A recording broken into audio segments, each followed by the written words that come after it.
सभी जानते हैं कि देश में महंगाई की मार है, नौजवान बेरोजगार है, महिलाओं की अस्मिता तार तार है, किसान आत्महत्या करने को लाचार है, संवैधानिक अधिकारों पर लगातार हो रहा प्रहार है। ऐसी मोदी और शिवराज सिंह चौहान की सरकार है और यही कारण है कि भारत जोड़ो यात्रा की दरकार है। तो एक एक कदम भारत यात्रियों के साथ साथ, प्रदेश यात्रियों के साथ साथ जो देश की तमाम प्रदेशों की जनता उठा रही है, महंगाई के खिलाफ, बेरोजगारी के खिलाफ, अन्याय, अत्याचार और शोषण के खिलाफ, समानता के लिए, सशक्तिकरण के लिए, अपने अधिकारों के लिए, ये नारा देते हुए कि मिले वतन, मिले कदम, जुड़े वतन, मैं समझती हूँ कि एक बहुत ही जरूरी मुहिम है आज राजनीतिक पटल पर सकारात्मक बदलाव लाने के लिए। और इसी दृष्टिकोण से कुछ महत्वपूर्ण पहलुओं पर रोशनी डालने के लिए आज हमारे साथ कन्हैया कुमार यहाँ पर मौजूद हैं। मैं अब ये मंच उनके हवाले करती हूँ कि वो आज की प्रेस वार्ता के मुख्य बिंदु आपके सामने रखें। जब उनकी बात पूरी हो जाएगी उसके बाद हम आपके सवाल भी लेंगे।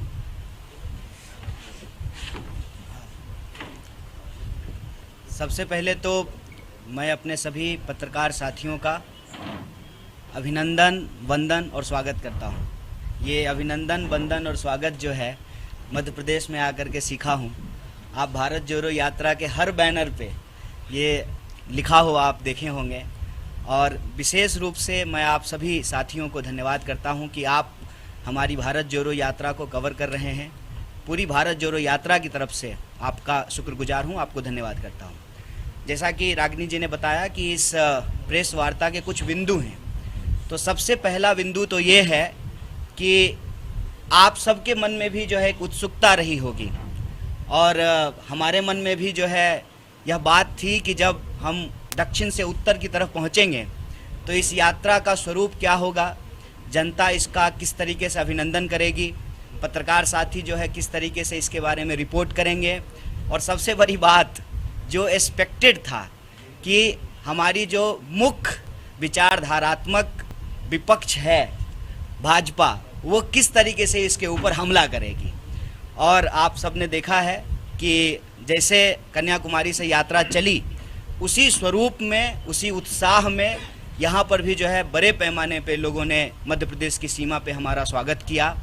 आप लोगों ने जो है उसको कवर किया और जैसा कि स्वाभाविक है भाजपा अपने उलझुल हमलों से इस पे लगातार यात्रा पे हमले कर रही है। सबसे पहले तो ये जो सवाल लोग पूछ रहे थे कि उत्तर में क्या होगा, दक्षिण तो जो है उनका मजबूत होम ग्राउंड है। तो सबसे पहली बात तो ये जो विचार मन में है और जो इस विचार से लोग सवाल पूछते हैं, ये जो उत्तर और दक्षिण का भेद करते हैं, उस भेद को मिटाने में यह यात्रा अपने शुरुआती कदम में ही कामयाब हो चुका है। कि यात्रा जैसी जिन उद्देश्यों को लेकर के कन्याकुमारी से चली थी वैसी ही उन उद्देश्यों को लेकर के आगे भी बढ़ती जाएगी और कश्मीर तक पहुंचेगी। ये जो भेद है उत्तर से दक्षिण का, पूरब से पश्चिम का, ऊंच से नीच का, आसमान से धरती का, इस भेद को मिटाना ही इस यात्रा का लक्ष्य है। क्योंकि हम बार बार कह रहे हैं देश जमीन से जुड़ा हुआ है, लेकिन देश देश के लोगों से बनता है, देश देशवासियों से बनता है। जब देशवासी इकट्ठा रहेंगे तभी देश भी इकट्ठा रहेगा। और हम ये देख रहे हैं कि लगातार देशवासियों को आपस में विभाजित करने का, उनको बांटने का, उनके बीच में डर फैलाने का, नफरत फैलाने की एक राजनीतिक चेष्टा हो रही है। और इसी राजनीतिक चेष्टा के खिलाफ, क्योंकि हमारी ये समझदारी है कि जब हम एकजुट रहेंगे तो हम अपने बुनियादी सवालों पे बात करेंगे, रोजी रोजगार की बात करेंगे, काम की बात करेंगे, प्रगति की बात करेंगे, विकास की बात करेंगे। ये जरूरी मसलों पे बातचीत होगी और जो गैर जरूरी मसले हैं, नफरत की बात, भेद की बात, बंटवारे की बात, ये पीछे छूटेगी। और यात्रा उस उद्देश्य को लेकर के चल रही है। और जैसा पहले दिन से यात्रा पे भाजपा हमला कर रही है, कभी राहुल जी के जूते के फीते पर, कभी जो है राहुल जी के टी शर्ट पर, कभी जो है राहुल जी के साथ जो महिलाएं चलती हैं उनका हाथ पकड़ करके क्यों चल रहे हैं। अरे भाई क्यों नहीं चलेंगे? अगर हम इस देश के वासी हैं और हम सब भारतवासी अगर आपस में भाई बहन का, बेटा और माँ का ये रिश्ता है तो क्यों नहीं हाथ पकड़ेंगे। लोग जो है सहारे को महत्व देते हैं। हमारी संस्कृति में, भारतीय संस्कृति में कहते हैं कि बेटा और बेटी जो है बुढ़ापे का सहारा होते हैं। जब देश एक संकट से गुजर रहा है, महिलाएं असुरक्षित महसूस कर रही हैं, इस देश में रहने वाले नौजवानों को लगता है कि रोजगार की सुरक्षा उनको नहीं मिल पा रही है, तो वो आकर के जो है राहुल जी का हाथ थामते हैं। राहुल जी प्यार से उनका हाथ थामते हैं। लेकिन जो अपना परिवार छोड़ करके भाग जाते हैं ना, जिम्मेदारियों से भाग जाते हैं, वो ये बात नहीं समझ सकते हैं कि जिम्मेदारी उठाना क्या होता है। अभी मैं देख रहा हूँ हाल के दिनों में एक हमला और हुआ है राहुल जी की दाढ़ी पे, और एक जो है मुख्यमंत्री ने कहा कि राहुल जी की दाढ़ी जो है वो किसी बाहर के नेता का नाम ले रहे थे, आई डोंट नो। तो मैं ये कहता हूँ कि हमारे नेता दाढ़ी कैसे रखें इसकी चिंता आप छोड़ दीजिए। आप ये बताइए कि देश के लोग गाड़ी कैसे रखें। जब 100 रुपये लीटर पेट्रोल बिकेगा तो गाड़ी कैसे रखेंगे। प्रधानमंत्री जाकर के कहते हैं चुनावी रैलियों में कि मैं गाली खाता हूँ। महोदय, जनाब, आप गाली खाते हैं, आप बताएं कि हम थाली में क्या खाएं। जब दाल 200 रुपये किलो बिकेगी और जो है लोगों को नींबू 200 रुपये किलो खरीदना पड़ेगा, तो आप तो गाली से पेट भर लेंगे। देश के जो लोग हैं वो थाली में क्या रखें, इस सवाल का आप जवाब दें। बार बार जो है बुनियादी सवालों को गुमराह करने की कोशिश की जाती है। अभी मध्य प्रदेश जब यात्रा आई है तो शिवराज जी बयान दे रहे हैं, उनके मंत्री बयान दे रहे हैं, तो मुझे उनका एक पुराना बयान याद आ गया। मैं वाशिंगटन नहीं गया हूँ, मेरे पास पासपोर्ट नहीं है, लेकिन अगर मध्य प्रदेश की ये सड़कें, बुरहानपुर से हम चल रहे हैं, अगर ये वाशिंगटन की सड़क है तो बहुत घटिया है। इतना घटिया है कि आपको अलग से पाउडर लगाने की ज़रूरत नहीं है, धूल से जो है पूरा मेकअप हो जाएगा आपका। इतनी खराब सड़कें, और आप लोगों की स्थिति देखिए। लोग जो है गरीबी में जीने को विवश हैं। आदिवासियों से जो है उनका हक और अधिकार छीना जा रहा है। नौजवानों के पास रोजगार नहीं है। किसान आत्महत्या करने को विवश हैं। पीछे कई किसानों ने कहा कि सोयाबीन की खेती के चलते वो तबाह हो गए हैं, क्योंकि सोयाबीन का उनको दाम नहीं मिलता है, कपास का दाम नहीं मिल रहा है। तो ये मध्य प्रदेश के बुनियादी सवाल हैं, और भारत जोड़ो यात्रा अपने इसी पवित्र उद्देश्य को लेकर के चल रही है कि किसी भी सूरत में भारतीय राष्ट्रीय कांग्रेस ने देश को जो आज़ादी दिलाई, जो संविधान प्रदत्त अधिकार लोगों को दिलाए, वो किसी भी कीमत पे जो है छीनने नहीं देंगे। देश में नफरत नहीं फैलेगा। हम एकजुट रहेंगे, और एकजुट देश की प्रगति रोजी रोटी, कपड़ा, मकान, शिक्षा, स्वास्थ्य, सड़क, बिजली, पानी के सवाल पे होती है। इस सवाल पे सरकार की जवाबदेही तय की जाएगी। और इस यात्रा की एक खास बात है कि हम अपने मन की बात नहीं सुना रहे हैं। ये हमारी पार्टी और हमारे नेता का कैरियर का सवाल नहीं है। इस देश के अंदर 45 साल में जब सबसे ज़्यादा बेरोजगारी है तो उन नौजवानों के कैरियर का सवाल है। इसीलिए यह यात्रा जब कन्याकुमारी से चली थी तो ये भारतीय राष्ट्रीय कांग्रेस के लिए उत्सव था। अब जब यह यात्रा 2000 किलोमीटर से ज़्यादा चल चुकी है,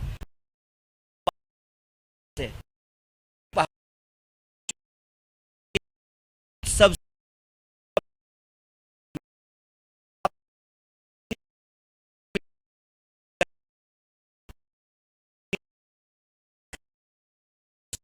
पूरे देश का भारत जोड़ो यात्रा की तरफ से स्वागत है। आप सबको एक बार पुनः धन्यवाद, शुक्रिया। ये एक शेर है कि तू इधर-उधर की बात मत कर, ये बता कुनबातुर। कल का एपिसोड अशोक गहलोत और सचिन पायलट का देखा, आज एक आपके मध्य प्रदेश के मीडिया कोऑर्डिनेटर ने बीजेपी ज्वाइन कर लिया, तो ये कितना मौजूद है कांग्रेस के ऊपर? देखिए, सबसे पहली बात तो ये है कि मुझे बड़ी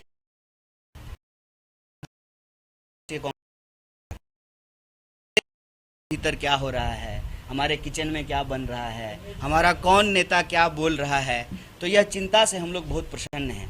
लेकिन हम आश्वस्त कराना चाहते हैं आपके माध्यम से पूरे देश को, कांग्रेस पार्टी 1885 में बनी थी, इस देश की सबसे बड़ी पुरानी पार्टी है, और कई झंझावत हमने देखे हैं इधर से उधर।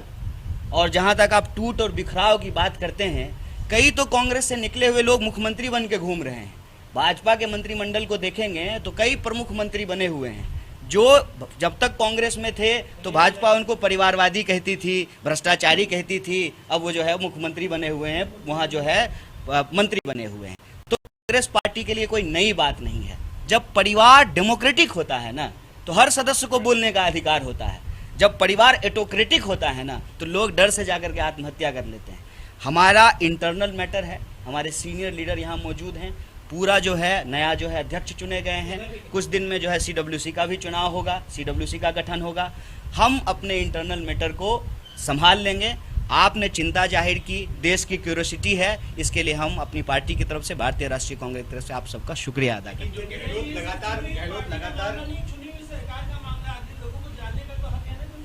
बिल्कुल हक है सर, और इसीलिए तो मैं कहता हूं जानने के हक के साथ हैं और जानने के हक के उस स्पिरिट के साथ हैं। इसीलिए जब कांग्रेस पार्टी की सरकार थी तो राइट टू इन्फॉर्मेशन का अधिकार दिया गया देश की जनता को। बिल्कुल जानने का अधिकार है, कुछ भी बंद कमरे में जो है डिसाइड नहीं होता है। लेकिन कहता हूं कि आप हमारी पार्टी को एक परिवार के तौर पे देखिए।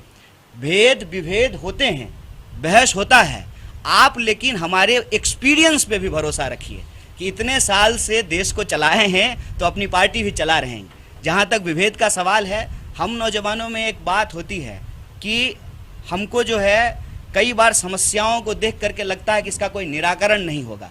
समस्या अपने साथ समाधान लेकर के आती है, इसका भी समाधान हो जाएगा। आप जो प्रश्न पूछ रहे हैं उस प्रश्न से तो हम इनकार नहीं कर रहे हैं।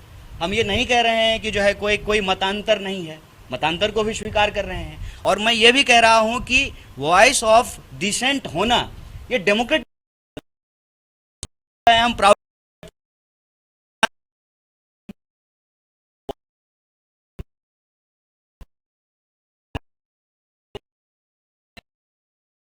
बना था, बढ़िया टोन चल रहा था, राजस्थान में जाने वाले हैं आप लोग, उससे पहले गहलोत साहब ने बम फोड़ दिया।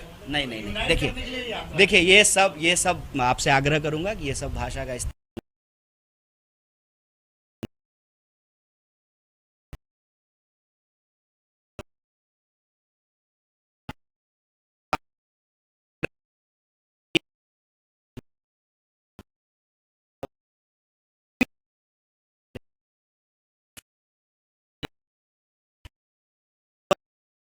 चाहते हैं पूछें, और बड़े धैर्य से मैं आपको जवाब दूंगा कि भारत जोड़ो यात्रा पे चुनाव के परिणाम का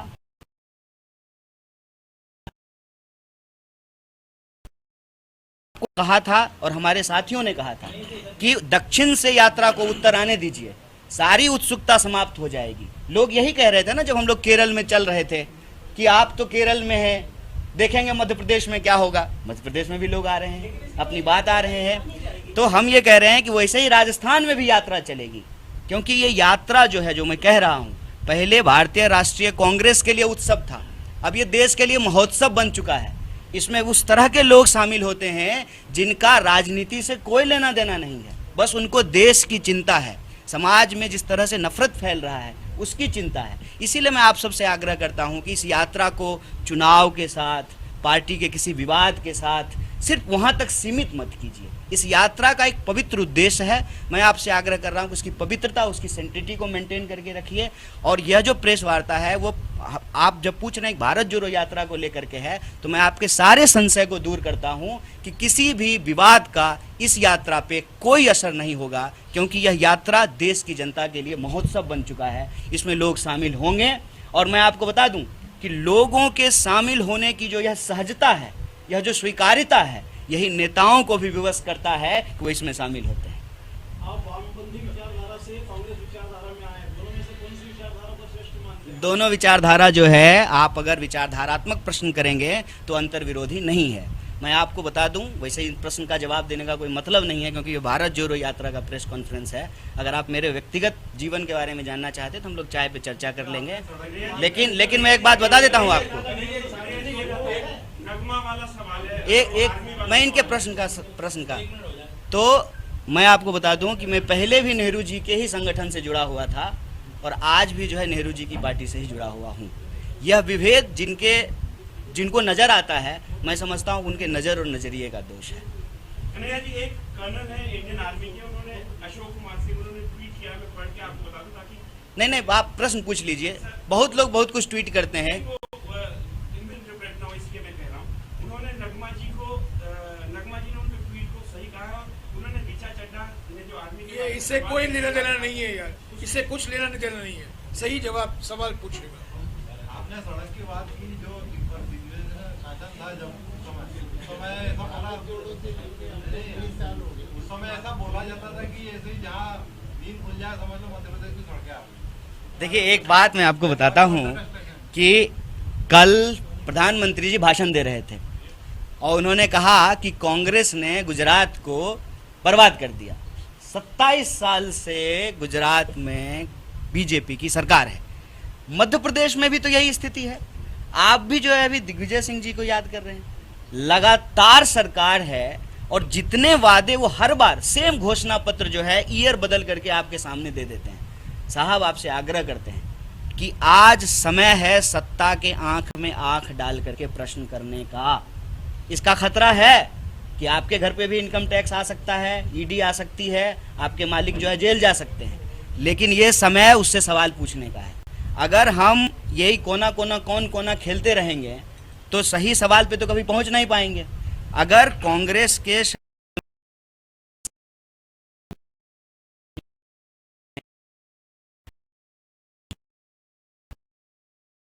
लेकिन आप भी प्रश्न जो है हम ही से पूछ रहे हैं। जब 30 साल से 27 साल से जो है बीजेपी सरकार से सड़क नहीं बनी है, सड़क बनने में 27 साल लगता है। क्यों घबरा रहे हैं सर? क्या होगा, जेल चले जाएंगे तो? डरिए मत, डरने की जरूरत नहीं है। यह देश जो है गांधी का देश है, गोडसे का देश नहीं है। इसको समझिए। आज सवाल सत्ता से पूछा जाना चाहिए और विपक्ष से जो आप सवाल पूछते हैं तो हम विपक्ष की जिम्मेवारी निभाने के लिए तैयार हैं। अपना घर बार छोड़ करके, अपनी सुख सुविधा छोड़ करके और जो है एक टेम्पररी गांव लेकर के घूम रहे हैं ताकि इस देश के गांवों को देखा जा सके मुहिम को मुकाम तक पहुंचाया जा सके। यात्रा का सवाल पूछ लेते हैं। कल प्रियंका जी उनके हस्बैंड और बच्चे के साथ शामिल and together along with Rahul Gandhi together पढ़ा है उस इतिहास में जो एक मोटी बात आप समझ सकते हैं, 1942 से लेकर के 2022 तक 1900 करने वाले बापू की हत्या कराई 9:45 तक। उसके लिए भी हम प्रबंध करेंगे। उसके लिए अरेंजमेंट थोड़ा आसान है, आज थोड़ा कठिन है, पर हम कोशिश करेंगे सबको एकोमोडेट करने के लिए। पर कल थोड़ा आसान है। जो लोग मऊ में आना चाहते हैं, आपका स्वागत है। वो ट्रांसपोर्ट हम अरेंज कर देंगे और पब्लिक मीटिंग होगा। पहले खरगे साहब आएंगे, राहुल जी के साथ जाएंगे, मेमोरियल में जाएंगे, उसके बाद पब्लिक मीटिंग होगा। ये कल का हुआ 26 का। 28 का जैसा कि मैंने आपको कहा है, इंदौर के पास प्रेस कॉन्फ्रेंस होगी। आप कुछ भी सवाल पूछ सकते हैं, रेहान के बारे में आप पूछिए, वो जवाब देंगे आपको। इसमें कोई सेंस, कुछ शब्दों का इस्तेमाल किया गया है इंटरव्यू में, इसका आपने जिक्र किया, ये अप्रत्याशित, मुझे भी अप्रत्याशित था। कुछ शब्द इस्तेमाल किए गए। पर आया हुआ यार